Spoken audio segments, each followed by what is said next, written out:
এক যে ছিল কুমির, বাস করত এক নদীতে। নদীর পাড়ের কাছাকাছি অল্পস্বল্প জলে ঘুরে ফিরে বেড়াতে সেই নদীর কিনারায় ছিল একটি পাথর। তারই নিচে থাকত ছোট্ট এক কাকড়া। কাকড়া আর কুমিরের মধ্যে ছিল দারুণ বন্ধুত্ব। দুজনে মুখোমুখি বসে অনেকদিন গল্প আর গল্পে দিব্যি সময় কাটিয়ে দিত। বেজায় খিদে পাওয়াতে কুমির একদিন নদীর কিনারায় সেই পাথরের কাছাকাছি কাকড়ার ঘরের দোরগোড়ায় এসে হাত পাতল। কাকড়া ভাই, বাড়ি আছো? কে? কাকড়া মুখ বাড়িয়ে জবাব দিল। তারপর কাকড়া কুমিরকে দেখতে পেয়ে ঘর থেকে বেরিয়ে এলো। বলল, বলো কি খবর? কুমির চারপাশ দেখে নিয়ে একটু নিচু গলায় কাকড়াকে বলল, শোনো ভাই কাকড়া ছোট্ট বন্ধু আমার, একটা কাজ করতে হবে। যাও, একবার শিয়ালকে জল খাবার জন্যে ডেকে আনো। সে যখন মনের সুখে জল খেতে থাকবে, সেই সুযোগে আমি ওকে খেয়ে ফেলব। শিয়ালের কথা শুনে কাকড়া চুপচাপ বসে রইল। কোনো কথা বলল না, নড়ল না। কাকড়ার মধ্যে কোনো ভাবান্তর না দেখে কুমির বলে উঠল, কি হে ভায়া, চুপচাপ বসে রইলে যে? তোমাকে যা করতে বললাম করলে না যে? কুমিরের মুখের দিকে তাকিয়ে কাকড়া জবাব দিল, গিয়ে কোনো লাভ হবে না। আমি বললেও শিয়াল জল খেতে আসবে না। শিয়াল ভালো করেই জানে যে তুমি এই নদীতে ঘাপটি মেরে লুকিয়ে থাকো, কখনো মরার মতো ভেসে থাকো।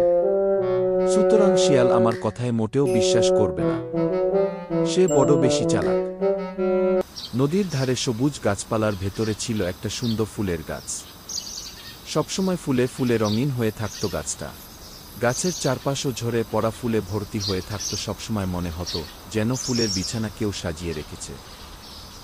অনেক ভেবেচিন্তে কুমির বলল, তাহলে এক কাজ করতে পারো। কি?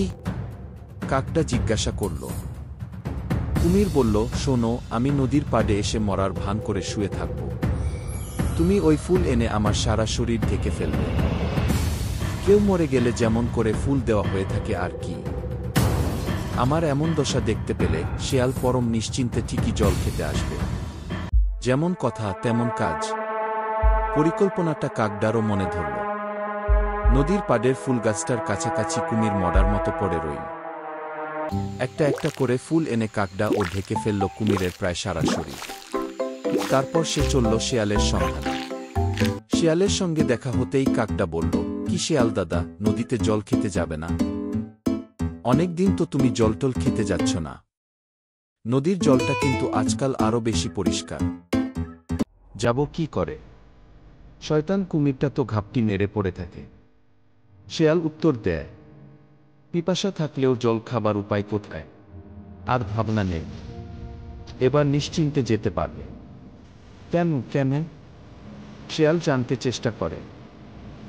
কাকড়া এবার জবাব দেয়, ও আপদ বিদায় হয়েছে। ফুলগাছটার তলায় গিয়ে দেখবে, চলো কুমিরটা কেমন মরে পড়ে আছে। ফুল দিয়ে সাজিয়ে এইমাত্র আমি আমার শেষ শ্রদ্ধা নিবেদন করে এলাম। শত হলেও বহুদিন তো পাশাপাশি ছিলাম আমরা। কাকড়ার কথায় শিয়াল এলো কুমিরকে দেখতে। চুপচাপ শুয়েছিল কুমির, সারা শরীর তার ফুলে ফুলে ঢাকা। শিয়াল খুব ভালো করে দেখল সবকিছু। তারপর কাকড়াকে বলল, কুমির ভায়া বেঁচে নেই, সত্যিই খুব দুঃখের কথা। কিন্তু একটা ব্যাপারে আমার খুব অবাক লাগছে। জানো, আমাদের দেশে কুমির যখন মারা যায় তখন কিন্তু তারা লেজ ধীরে ধীরে নাড়তে থাকে। শিয়ালের কথা কানে যেতেই কুমির হঠাৎ তার লেজ নাড়তে শুরু করে। তা দেখেই শিয়াল সেখান থেকে দে ছুট। নদীতে আর জল খেয়ে কাজ নেই। কথাগুলি ওদের দিকে ছুড়ে দিয়েই বনের আড়ালে মিলিয়ে যায় শিয়াল।